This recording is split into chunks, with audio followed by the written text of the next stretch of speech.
So I was ordering my fruit by size when I thought, I wonder if people know how big Storm Connections will be. Ever since this game got announced, the reaction hasn't been the best. After all, it does look a lot like Storm 4. Even if it's branded as a new game, players can't shake the feeling that this looks like a Storm 4 remaster and this looks like Storm 4 DLC. But I think with the latest Baryon mode and Sasuke Kage gameplay, we're able to see a few things that this game is doing different. So while at the surface this will feel like the same old Storm, the game underneath will probably be bigger than you think. Just like our sponsor? This video is brought to you by Opera GX, because you deserve more than the default boring browser that everyone has. Opera is not a browser for everyone, but if you like gaming, watching anime, or reading manga, then it was built for you. It all starts with customization. With GX mods, you can pretty much change everything you want with one click. Not only does it change how your browser looks with animated backgrounds, it changes how it sounds as well. You got different sounds for typing on keyboard, opening tabs, closing tabs, and a lot more. You can find some beautiful GX mods created by the community or even make your own custom mod. Do you have to work or study but don't want to stop watching your favorite anime? No worries, because with the video pop-out feature, the video will keep playing in a fully adjustable and resizable window while you take care of business in your other tabs. Whenever you need to take a break, the sidebar is your best friend. It has every app that you could possibly want. So you can browse TikTok, you can chat on Discord, or check your Twitter feed, all just one click away. And if you're coming from a different browser, switching over to Opera has never been easier. Browsing history, bookmarks, cookies, all of that imported with just a few clicks. And it is also compatible with every single Google Chrome extension. So if you're ready to use a browser that's been custom built for you and is absolutely free, make sure to download Opera GX using my link down below. And thank you, Opera, for sponsoring this video.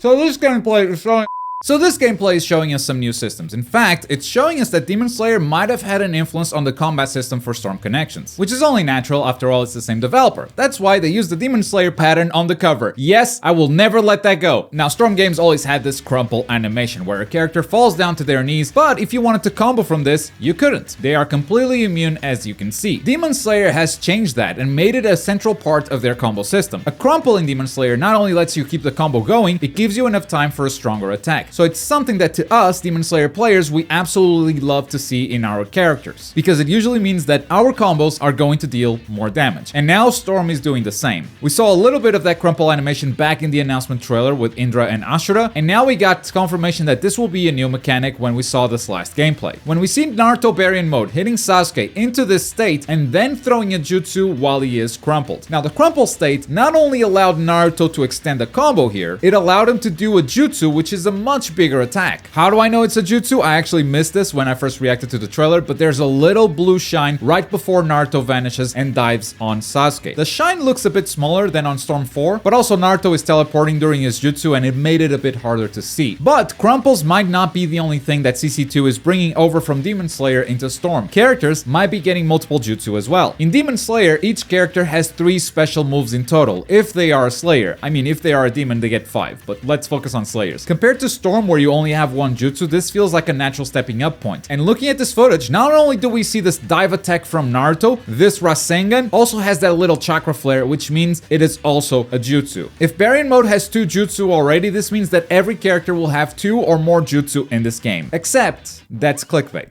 It's false. We made it up. We fabricated this one. It's a hoax. Some of you are already typing that comment. Actually. The truth is, Baryon mode is an awakening, and even in Storm 4, that means that your D-pad goes from ninja tools into a couple of new jutsu. So these are most likely Naruto's awakened jutsu, and not his normal jutsu. I've also had several people ask me if a Demon Slayer style combo timer would make sense for Storm. Since they seem to be bringing over stuff from Demon Slayer into Storm, is the combo timer something that could also be used to improve the game? And my answer is, we already have a combo timer in Storm. It's called the substitution gauge. A combo is only as long as your opponent wants it to be, and even if they are out of subs, it doesn't take them long for the subs to come back. That's your combo timer right there. With escapes being a lot more rare in Demon Slayer, they had to implement another way to prevent infinite combos and just like crazy broken stuff, and that's what the combo timer is for. With the amount of subs in Storm 4, I really don't think this is a necessity. But the crumple was not the only new tool that we saw during that gameplay. We also got this tumble animation, which is also brand new. Yes, it could kind of do it already with specific jutsu or assists, but I don't think that's the same. The tumble in this trailer is a much longer one, and Naruto extends this combo on his own. No use of assists, it's just a simple sidestep into Chakra Dash. This seems like a much more deliberate mechanic than we had before, which was a bit more character specific. But what this means for the future of Storm is combo freedom has expanded. You now have more ways to extend combos and be creative, which is great, but also kind of pointless if the rest of the game doesn't change. With the way the game works right now, having infinite combos and switch tech giving you free dashes and free jutsu, the optimal combos will not change no matter how many options you give players. The other day I caught this video on Twitter, an absolute masterclass of creativity on Storm 4. This was absolutely sick, incredible freedom, but it never happens in a match for two reasons. One, substitutions would never allow a combo to be this long, and two, you can just attack, jump, so why bother going through all of this trouble? If they change the systems enough so that infinites aren't so good, then yeah, we could see stuff like this a lot more often. You don't even need to remove infinites, by the way. You can just apply a combo scaling formula across the board, so if you're always doing the same moves, they deal less and less damage, forcing you to explore a character's full moveset. And they do seem to be exploring some new things with connections, because they're not only just doing it for new characters, it seems like they're modifying some old characters as well, and that's something not everyone noticed on the announcement trailer. For instance, Kushina here in Storm Connections, her combo still looks the same as Storm 4 if we put them side by side, but if you look at Naruto getting hit, the animation here is different in Storm 4 compared to Storm Connections. Now, the trailer cuts off very quickly, so it's hard to say for sure, but to me, it looks like Naruto is going into one of those crumple animations, whereas in Storm 4, that's just a simple knockback. This is a really good sign. It means they're revisiting the entire roster and making these changes for existing characters, giving them these different knockdown types so they can take advantage of them as well as the new characters. So even if you've been playing Storm 4 with the same characters for the last 4 years, they are gonna feel fresh and different. There will be new things to learn, and that's really awesome. And by the way, while we're here, I couldn't find this stage on Storm 4. Like, this is the closest that I could find. And that's because the stage you see in this trailer is not from Storm 4. This is Storm 2's Konoha before Pain destroyed it. So there you go, stage fans. Some old stages are definitely returning. So yeah, all of these things put together make me feel like this is definitely more than a Storm DLC. I know it's a brand new game, that's how they're marketing it. I'm saying outside of that, the feeling that I get from this is more than just a Storm DLC, especially paired up with a resolution buff. I mean, just look at this gameplay side by side. You're looking at this through YouTube compression, but I think even then, the difference in graphics is very obvious. I mean, one of the big differences here is the 60 FPS mode, but I do think they're creating a new problem. A problem they kind of already had on PC before, but now it's going to be on console too. 60 FPS is a very welcome addition. I'm not complaining there at all, but if you want to keep a 30 FPS version, then you're going to run into some problems. CC2 has a terrible track record of making a good 60 FPS version compared to 30. On Storm 4, if you put the frame rate on 60 right now, some jutsu will travel twice as fast, and that's only one of the many problems. Back in the day, when they added 60 FPS to Demon Slayer, it just doubled the speed for everything that was poison damage or health regeneration. Demon Slayer got fixed eventually, but even nowadays, there are small differences between 30 and 60, and that's because these are essentially two different games. If we look at fighting games as a comparison, they usually don't downgrade the frame rate when releasing the game on less powerful consoles. They might downgrade the animation here and there, but the game is still running at 60. The frame data is calculated based on 60 frames per second. The way fighting games usually deal with less powerful hardware is by downgrading the resolution. So games might look worse on some consoles compared to others, but they will all run at the same frame rate. Is this a sacrifice that Storm can make? CyberConnect 2 is known for graphics, for gorgeous animations. They are still selling you a story mode through this trailer, even though we've already played through the story. The marketing so far is very similar to the Storm games of the past, even though we live in a completely different age. But visuals remain one of the main selling factors for this franchise, so they definitely do not want to compromise on resolution. The end result, however, is making things a lot more complicated for them by creating a 60 FPS mode that I don't think will even see a lot of use. If you want to have PlayStation 4 and PlayStation 5 players play together, you're gonna have to lock ranked matches at 30 FPS to make it fair for everyone. If everyone is playing ranked at 30 FPS, then everyone will be practicing the game at 30 FPS, which means tournaments for this game will happen at 30, eventually making the 60 FPS mode completely obsolete, just like it is now in Demon Slayer. That's the one thing of Storm Connections that I think they're kind of wasting their time right now and creating a lot of problems for the future, because I think they're going to be wasting time trying to fix the 60 FPS version or the 30 FPS version just because they created two different versions of the game. I wish the game just ran at 60 FPS everywhere, even if you have to sacrifice the resolution on some consoles. That is the solution I'd go with, but I understand why they don't do it. But let's say, for argument's sake, that nothing they're doing right now justifies a new game. Let's say that this is actually just Storm 4 with a big patch and new DLC. Is the game still worth it? In a previous video, I said that 14 characters are coming with the base game, and that's the bare minimum, because that's how many they added for Storm Generations and Storm Revolution. How much does each character cost? Well, DLC for Storm wasn't very common, but we can look at Kinshiki and Momoshiki, which cost $6.99. That pack also came with 11 new outfits, so let's say that each DLC character costs around $3. Same price as Shinobi Striker with a season pass. I don't think they will go lower than that. $3 times 14 characters equals $42. That's how much you'd be paying for these characters if they were just Storm 4 DLC. Storm Connections is currently listed at $60, which is more expensive than $42. But that's coming with the new graphics, the new story mode, and some other features that they haven't announced yet. Now, is that enough to bridge the gap and make the difference? That's a question only you can answer for yourself. But again, this is assuming that we're only getting 14 new characters with the base game, and I think they'll go over that number. But who are the next characters to get announced? What a great question. Well, first, make sure you download Opera GX. The link is down below and it is absolutely free. And second, click this video where I predict the roster and explain why 14 characters is the bare minimum. I didn't predict a new Sasuke though, so I'm already losing this fight, but I believe the next characters to be announced are actually on this list. Thanks for watching.